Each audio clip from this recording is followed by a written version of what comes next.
Welcome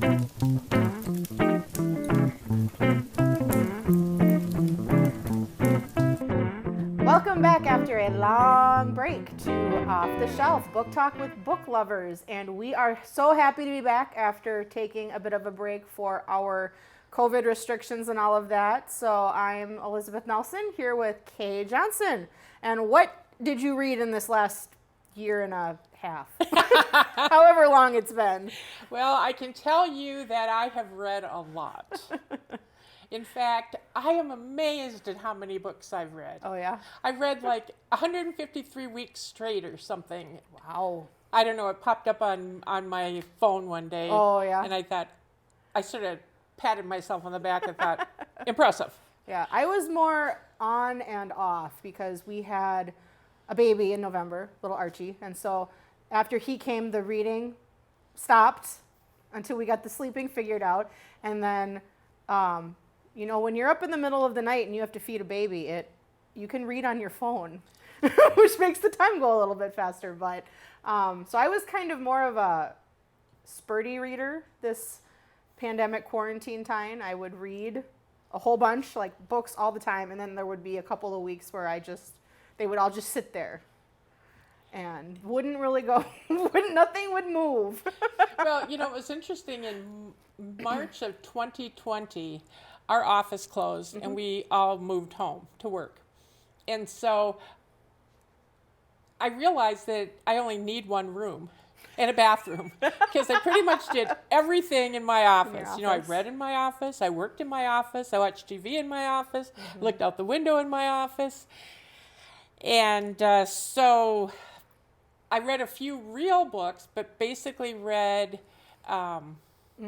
digitals because of the fact that the library was more complicated. You could get curbside books, which they were terrific about doing. And but nevertheless, it just seemed easier because there were periods of time when we were restricted to stay home. Yes. Well, and it was the Cokato Library did a great job with that too. I had one day where I went to pick up books for myself, and then I was like, I have a 4-year-old that needs books. And she was like, what is he like? And I told her like 3 or 4 different topics, and she was like, I'll bring something out. And so she just picked books for him, threw them in the bag with my request, and yeah, I think the library really is the unsung hero in this COVID-19 pandemic because I think they closed briefly at one point. Yeah. But otherwise, they rose to the occasion. They offered tons of digital programming. They had digital books. They had curbside pickup. They had, later on, you could get a 15-minute appointment. So I can't say enough. In Dassel, the Dassel Library right now is still by appointment and curbside pickup, but they took their Friends of the Library, their book sale, and they put that out front of the store with a cash box so that if you're going, you can stop and look at the books that are for sale if you can't get into the library. But the Cokato Library has been back to not normal. You still had to wear a mask, and you would have to be buzzed in so they could mark how many people were in there at a time. But also the Elizabeth, who works in the Dassel Library, she did a virtual story hour every Friday. And so when it's nice outside on Fridays, they do an outside story hour at the Bandshell in Dassel, but she still releases a digital one as well. So I think the library released book or story on HCVN where we are. I live in Cokato. Yeah. I don't And don't know. so thank you, HCVN, for providing programming throughout for all ages. Really great. Yeah, but I think a lot of people, it seems, really upped their book reading. Yeah, I think they really upped their book reading, and I think people became really appreciative of things like the library because you take so much for granted. Yeah. And all of a sudden when you can't go, it's like, what do I do? I know. Yeah. But even I was at a bookstore a couple of weeks ago, and they had changed because normally bookstores all have the big long rows of books. They had made squares. Oh wow! So that there was 12 feet, so that people could still be spaced, and they'd put a couple little tables with books in the middle, so that their store was social distancing throughout. And I was like, I actually kind of like this because all the fiction books were in one square, and you had nonfiction over here, and then the mysteries. Oh, nice. We're all in a little square. That was good thinking on their part. Well, I think that's something we really need to credit is the creativity that people displayed in the new normal, so to speak. Because, I mean, who would have thought McCormick's would be serving curbside, you know, and takeout and have a website where you ordered food. Exactly. You know, and So I am perfectly fine with curbside. I don't have to get out of my car. I don't have to get on my jammas.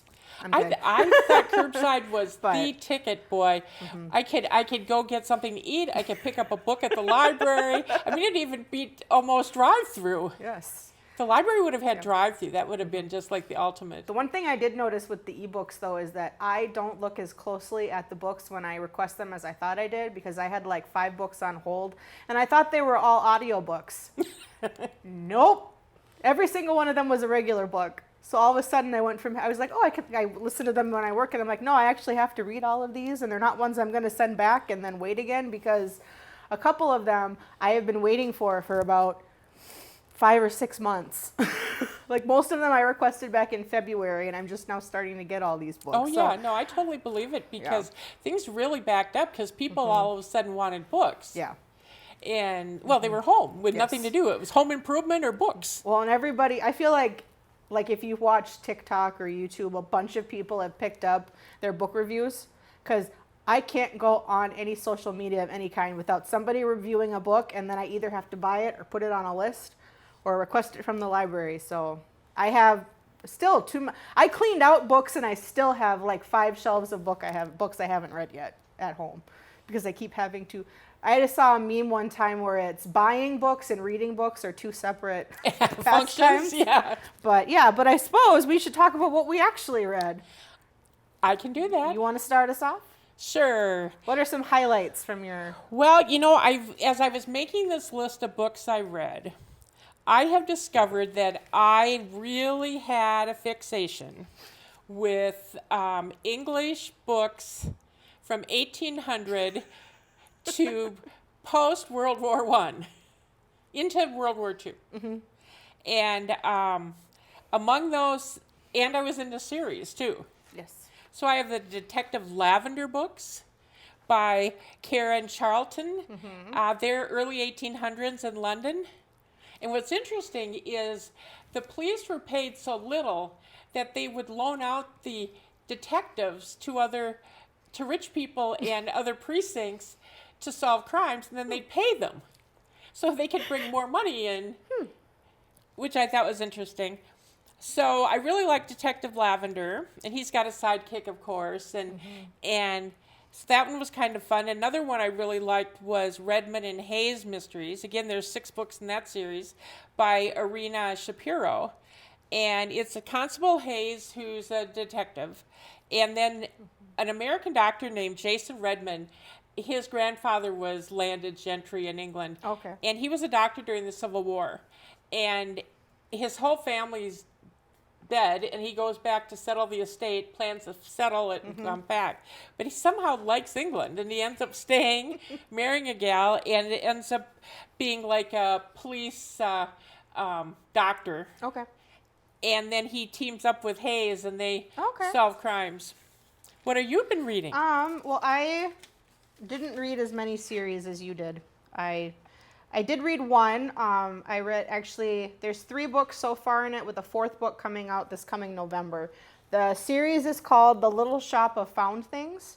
It's by Paula Braxton, and the 3 books in the series are, the first one is The Little Shop of Found Things, then The Secrets of the Chocolate House, and The Garden of Promises and Lies. And so these books follow, the main character's name is Xanthi, and her mother's recently divorced, and she's out of a relationship, and they decide to move to a small town in England and open an antique store. And so they buy an antique store from someone that's already got a bunch of stuff, and they're going to go through and fix it, and her mom refurbishes furniture, and Xanthi has an interesting talent where objects with a story behind them will sing to her. They make a noise and call to her. And so she'll go to sales to buy books, and she'll come back with these things. And in the first book, she comes back with, I think it's a necklace or something. And she's outside looking at it, trying to figure out what it wants to tell her.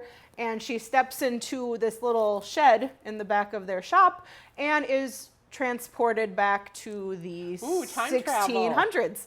So with the series, all of these things she finds has a story, and it's somebody that needs help. So she's pretty much going back in time, and she has to sort out and help. And based on what she does, when she goes back to the present, it can affect, she can go back and she can see, like, if someone was in jail, she can find out when they died and see if what she did affected their life or not. So I mean, that's a really fun part, but it's the other part that's great is in the modern time, the people that she's friends with are great too. You've got, Luke is sort of like the love interest guy. He owns a garage and is always trying to help out, and he's in a band. You have Gemma, who lives across the street and has the bakery, and she dresses up in like 50s style, kind of that rockabilly type look.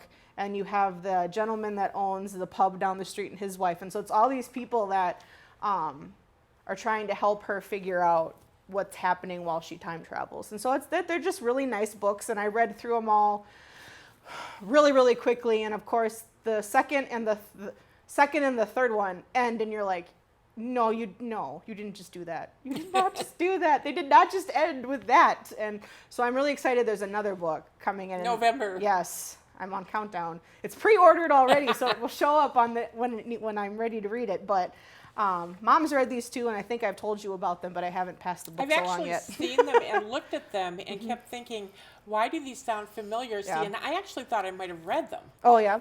But no, it's you talking It's about me them, reading you and them. your mom.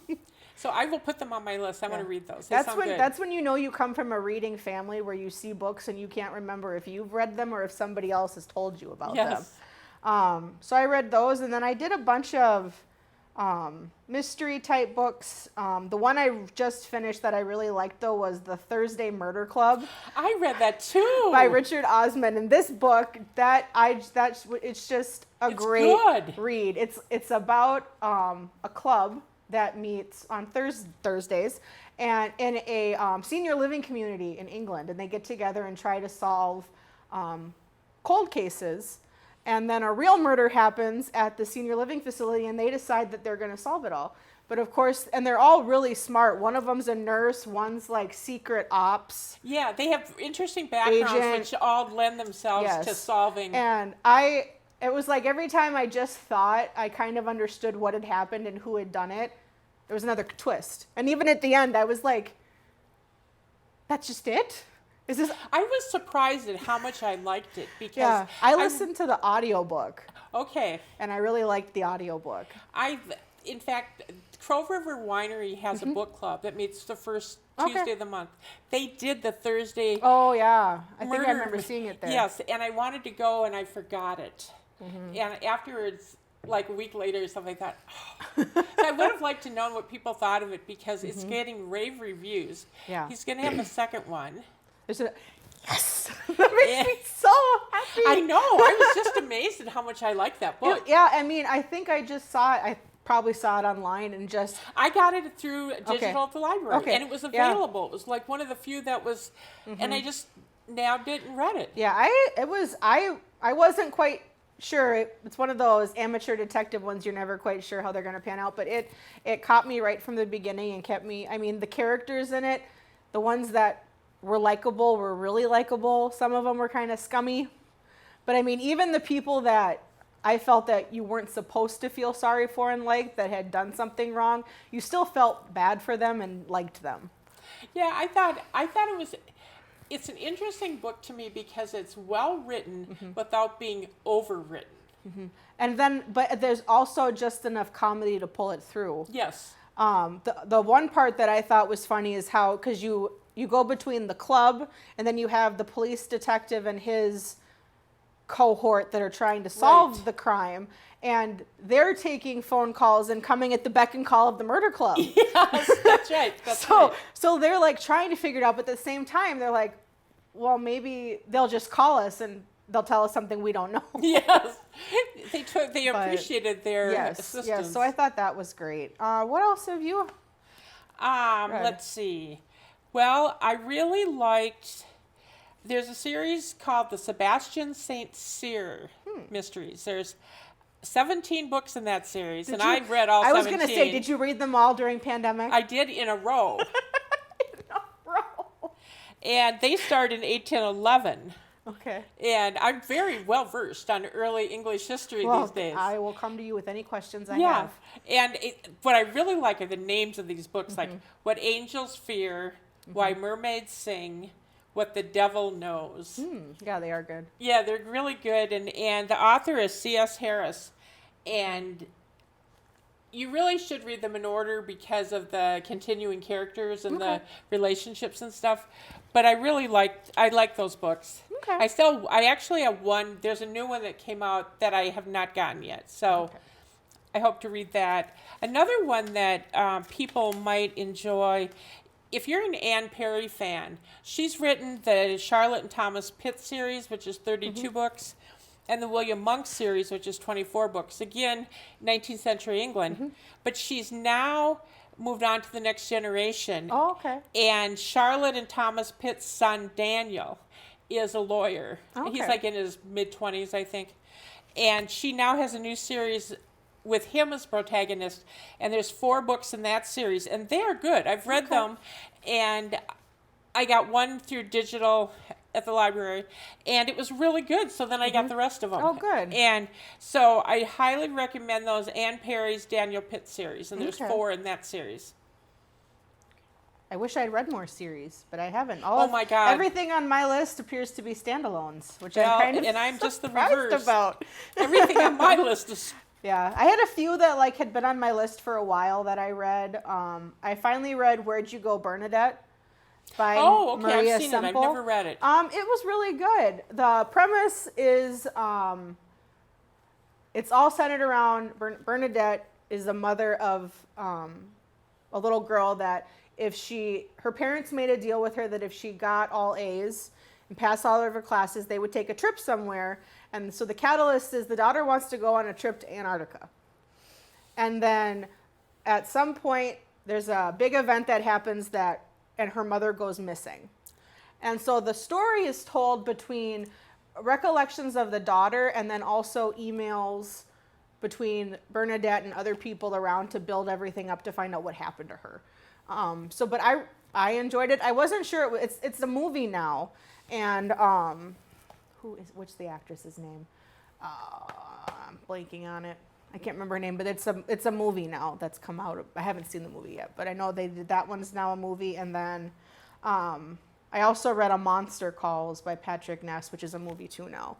And that one's this boy wakes up in the middle of the night and there's a giant monster standing outside of his window that wants him to tell the truth. He says it, but every night he comes and he's telling him these stories, and he's like, I'm going to tell you 3 stories, and then the 4th night I come, you have to tell me the truth, the story. And so it's the little boy is trying to figure out what it means. And so it was kind of interesting. It was the book, Patrick Ness didn't come up with the idea for the book. There was another author that was outlining it, and then she passed away. Okay, so then he stepped and in. Then the company asked him to step in and finish it. And that's another one that's just recently, I think within the last year. I can't keep track of when movies come out or came out because everything was shut down so much. But Yes. That's become a movie too. So those, I really liked those. I'm trying to see what else. Do you have any more you want to talk about? Oh, I have pages. I do too, but I'm trying to figure. Well, I don't want to jump all over the place with my books. I reread the Charles Lennox series, which I just love. They're by Charles Finch, and there's 14 books in that series. And again, that's 19th century England, London. And again, I love the names of his books: Home by Nightfall, The Vanishing Man. I mean, they're just he's a poetic writer, and I just love his prose. I can sit and read Charles Finch forever. I just really like him a lot. Another book I ordered, a real book I ordered, and it's supposed to be coming today or tomorrow. We'll see. But it's called An English Murder by Cyril Hare. And it was written in 1951, and I was able to find a reprint that was redone in 2017. And it's considered one of the top Golden Age detective novels. And I really like books about weekends at country houses if they are snowed in. Yes. And this one is that they're snowed in at a country house, and of course, hello, one by one they're murdered. And so I'm looking forward. I'm looking forward to that one. Yeah. Well, I had one I read that was similar to the same thing. It's called The Sanatorium by Sarah Pierce. It's Pearse. So I think that's Pierce. And it's police, again, set in Europe. I think this one's in Switzerland, though, but I'm not positive. Goes away with her boyfriend up to a hotel up in the mountains, and it's an old sanatorium that was remade into a hotel. And starts snowstorming, and of course, her future sister-in-law goes missing. Oh, of course. And dead bodies start showing up, and she's got to solve it. But I did enjoy it. Some parts of it seemed like it kind of dragged on, but I couldn't figure out who the person was that did it until the very end. And then there was, like at the very end of the book, when everything's wrapped up and they're moving on, they imply that something else was going on the whole time they were there. And I'm kind of like, I'm like, I don't know if this is like leading up to another book or if you're just supposed to be like, there's more going on than we knew. But it's like, if you're not going to explain it, then why it was like they added in this spot and it just doesn't quite feel like it fit with the rest of the book. Like everything could have been wrapped up really nicely, and then she threw this chapter in there and it was like, why? Probably could have left that out. Yeah. But otherwise I enjoyed it. It's kind of creepy. One of those books that I read during the daytime.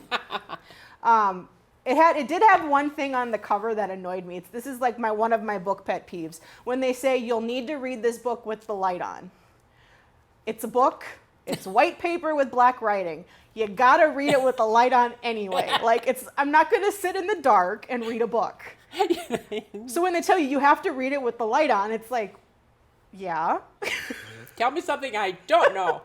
So you put that, and I've seen it on like 3 or 4 books this year, and every time I'm just like, how else are you gonna read a book? Especially if it's not the Braille version. Yeah, so maybe I'm strange that way, but no. That just bugs me.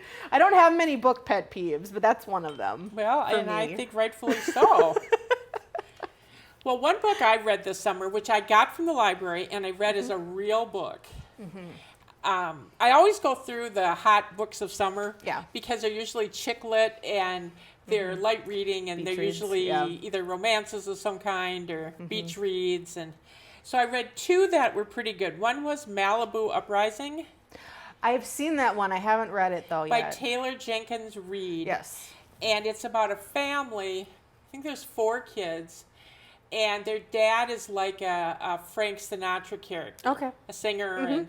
And he, of course, leaves his wife and marries other people and pretty much abandons the family. So they grow up and they become internationally famous. One's a surfer, one's a surfer photographer. Okay. No, 2 are surfers, one's a photographer, and the 4th one's still in high school or college. Okay. And once a year, they throw this huge party. Okay. And like the rich and famous and all come to this Malibu party. And so this year, they all gather and Dad comes. And it's a great read because you just know what a disaster this is all going to be. And all of these characters have their own things happening on the inside that you don't know about, or each other doesn't know about. Okay. And so it's fun. It's not a mystery, but it's just fun read. Okay. Another one I read was Golden Girl by Ellen Hildebrand. And I'm a huge Ellen Hildebrand fan for summer reading. But it's about a woman who gets killed. She's hit by a car, she's hit by a car and she's laying on the road.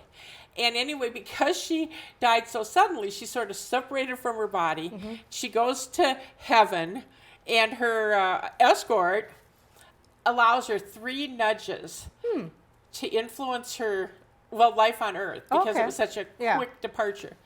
And so she's got to be really judicious in how she... But it's interesting what she chooses to do and what she doesn't do. Interesting. And it's a fun book, and it's a good book. Good. But I read it in like a day and a half or something. Yeah. You can kind of whip through it, and it's nothing deep and moving. It's just a fun read and an interesting read, because what would you do? Where do you intervene and where do you not, Yeah. given the opportunity? Well, and that's a good thinking point to leave off on our episode here, because we've reached the end of our time for the today. Wow. If I know, went fast, and we've still got plenty Pages of of books to talk about for our next episode. So if you have any questions for us, you can reach out to us on Facebook or Instagram, or at our email, offtheshelfbooktalk@gmail.com. See, it's been a year and a half. I can't remember this anymore. I know. Reach out to us. Let us know what you're thinking, or if there's anything we should read. And we will see you next time. Bye. Bye.